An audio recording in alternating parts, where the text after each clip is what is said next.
শিক্ষক heart attack করে মারা যায়, জোর করে তাকে পদত্যাগ করায়। কি একটা অবস্থা, কোন সিচুয়েশন অবস্থান করছি আজকে। দেশে কোনো সরকার নেই, সরকার দেখে না কি হচ্ছে। বাংলাদেশ একটি ধ্বংসের দিকে পরিণত হয়েছে। আমাদের এই দেশ, আমাদেরকে বেঁচে থাকার কোনো অধিকার নেই। কেন এরকম হবে?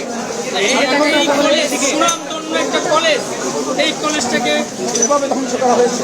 এই কলেজটাকে যে পরিমাণ কি হয়েছে, কি অনেক বলেছে, বলা হয়েছে। আসলে আমি একটু বলি যে আসলে বলার পরিবেশে ইমোশন হয়ে যাচ্ছে। কারণ আমার এই স্বনামধন্য প্রতিষ্ঠান, বাংলাদেশের একটি স্বনামধন্য তাকে আজকে ছাত্ররা, আমি মনে করি এরা কোনো ছাত্র না, তাহলে আজকে আমার এই প্রতিষ্ঠানকে ধ্বংস করার অধিকার তাদের নেই। আমাদেরকে আইন শৃঙ্খলা বাহিনীও সহযোগিতা করে নাই, কেন আজকে এই প্রতিষ্ঠান ধ্বংসস্তূপে পরিণত হবে?